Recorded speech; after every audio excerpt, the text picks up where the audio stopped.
Vous parlez de la liberté comme de quelque chose de très concret, objectif, et que l'on pourrait presque toucher. La liberté n'est-elle pas, au contraire, une notion toute relative dans la mesure où l'on se sent libre au moment où l'on reconnaît la légitimité des contraintes qui nous sont imposées? Ainsi, n'est-ce pas en fonction de notre propre conception de ce que doit être l'ordre des choses que nous considérons que telle ou telle contrainte porte atteinte à notre liberté ou pas? Oui, on peut voir les choses comme ça, mais c'est une vision, d'une part, qui est philosophique et pas politique, et qui, d'autre part, part de l'état d'empêchement et de contrainte que la législation nous impose. Si l'objet du débat, c'est prendre la société telle qu'elle est, coercitive, autoritaire, avec un nombre incalculable de contraintes et d'empêchements, et ensuite de voir si, en fonction de telle ou telle personne, ces contraintes vont être acceptées et donc finalement supportables du point de vue de la conception qu'on se fait soi-même de la liberté, c'est un autre débat. Effectivement, lorsque telle personne va accepter l'ensemble des lois et des contraintes qui s'imposent à elle et ne pas en souffrir dans sa vie quotidienne, cette personne pourrait affirmer qu'elle se sent libre. A contrario, son voisin, subissant le même type, le même nombre de contraintes législatives, ne les supporterait pas, aurait du mal à les supporter et considérerait que sa liberté est largement empiétée par toutes ces dispositions législatives. Donc il s'agit d'un débat qui est différent. On peut très bien parler de la liberté de cette façon à partir du moment où on accepte déjà les contraintes. Mon approche dans ce chapitre est différente. Elle part du principe que on évalue l'existant, contraintes et empêchements, et on voit si c'est compatible avec la liberté naturelle au sens où la définissait Rousseau, c'est-à-dire aucune entrave à l'action de l'individu, si ce n'est celles qui sont causées par la nature elle-même. Il semblerait donc qu'il y ait deux formes de liberté, souvent confondues. Celle d'avoir le pouvoir de faire et celle d'avoir le droit de faire. Pour vous, laquelle est bonne, si je peux me permettre cette question simpliste? Laquelle est la bonne? Celle, sans aucune hésitation, celle qui concerne le droit de faire. Pourquoi? Parce que c'est la liberté originelle. La liberté dont je viens de parler, celle qu'a définie Jean-Jacques Rousseau comme liberté naturelle, et la civilisation, lorsqu'elle s'installe, l'organisation de la société lorsqu'elle se développe, commence à édicter des lois qui sont différentes des lois de la nature, qui sont des lois supplémentaires, d'interdictions supplémentaires, d'empêchements et également de contraintes. Il y a deux types de lois. Il y a les lois qui vous empêchent de faire quelque chose et il y a les lois qui vous obligent à faire quelque chose. C'est deux catégories de lois qui se rejoignent dans leur caractère coercitif, sont des lois qui viennent empiéter sur la liberté originelle de l'homme soumis uniquement aux contraintes de la nature. Il est bien évident que l'établissement de la société va nous obliger à mettre en place ce type de coercition. Le problème est de savoir jusqu'où cela empiète sur la liberté.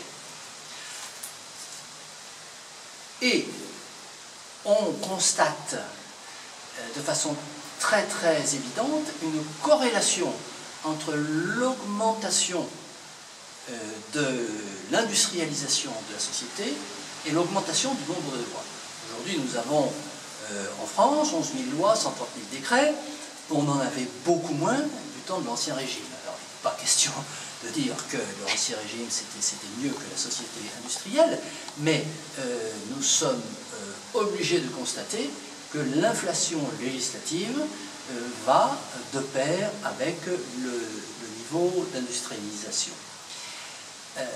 De ce fait, la liberté de faire, que certains philosophes ont dénommée liberté négative, en opposition à la liberté positive qui est le pouvoir de faire, cette liberté négative, que je préfère appeler liberté théorique, c'est la possibilité de faire ce que chaque individu a envie de faire, sans aucune limite, sans aucune restriction, que la nuisance à autrui.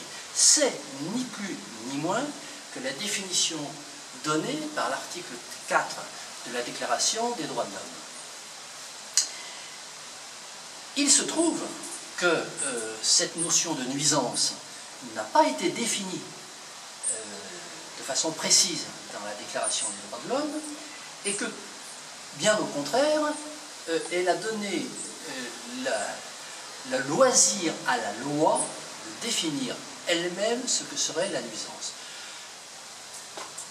La législation coercitive s'est donc installée et s'est amplifiée avec, je dirais, l'aval de la rédaction de la Déclaration des droits de l'homme, pour installer de plus en plus d'empêchements et de contraintes, et donc de réduire à chaque fois un petit peu plus la liberté de faire, c'est-à-dire la liberté théorique, et ce faisant,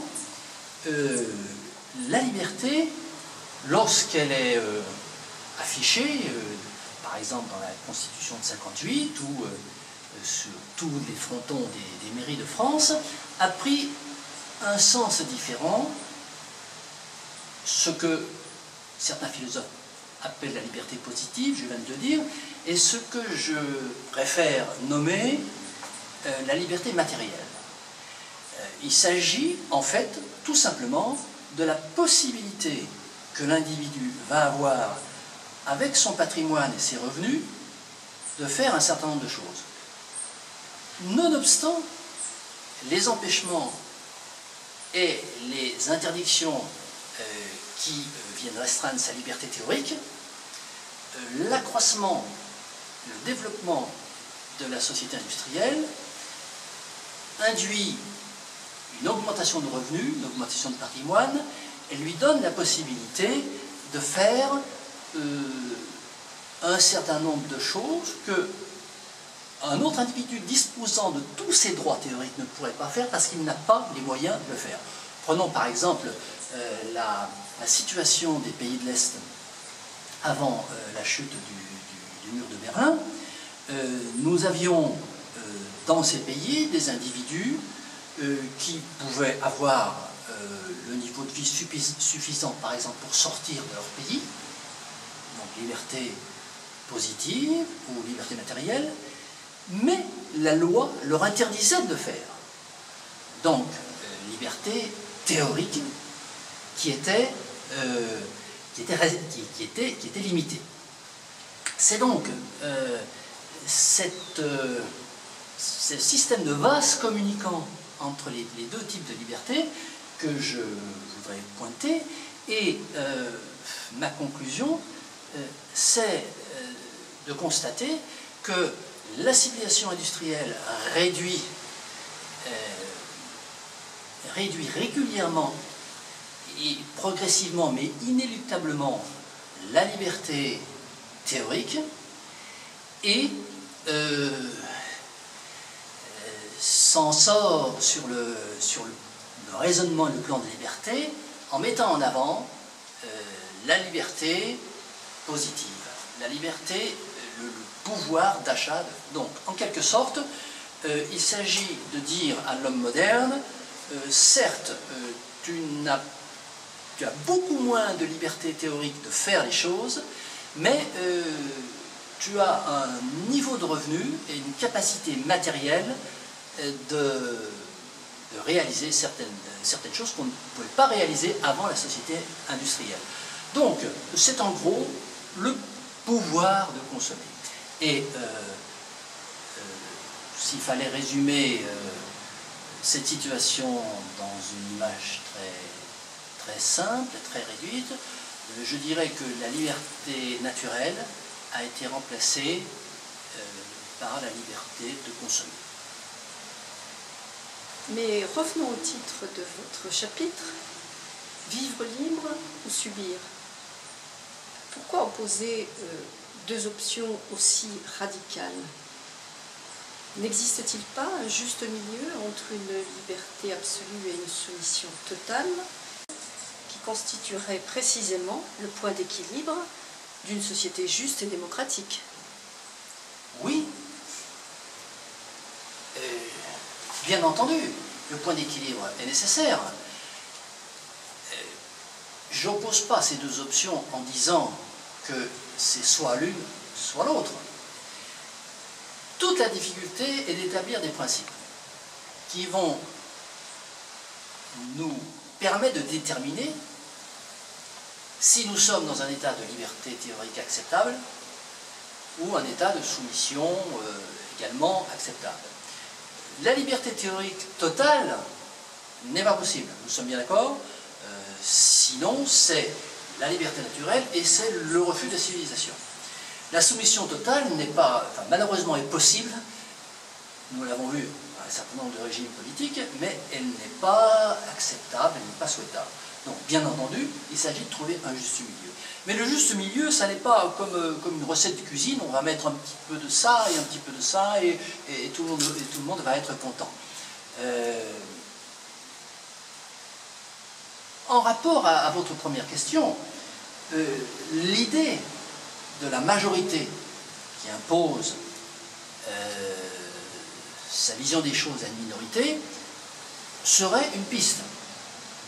À partir du moment où une majorité, c'est-à-dire 50 plus une voix, 50% plus une voix, admettrait que telle et telle disposition restreignant la liberté individuelle est acceptable, ce principe serait adopté.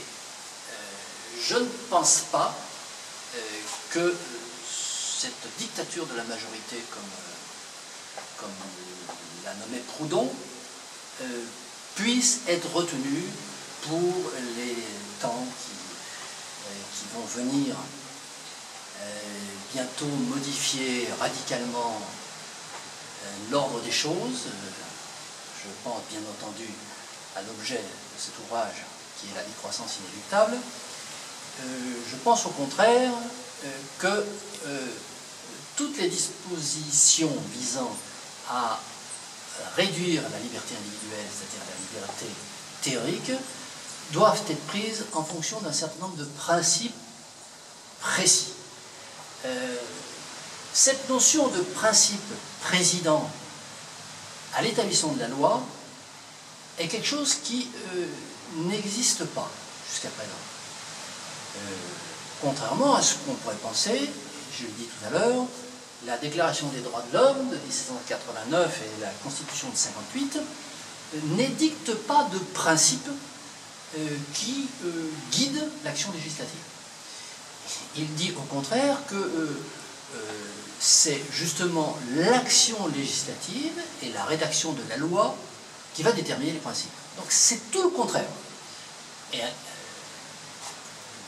ainsi, pour répondre à votre question, la solution n'est pas de faire un mix et un équilibre consensuel ou majoritaire entre un petit peu de contraintes et pas trop de contraintes, mais je pense que l'urgence est à réfléchir à l'instauration et l'édiction de principes sur lesquels les rédacteurs futurs de la Constitution pourront s'appuyer afin justement de voir jusqu'où on peut restreindre la liberté individuelle, c'est-à-dire la liberté théorique, et à partir de quand il faut cesser la soumission de l'individu à la collectivité.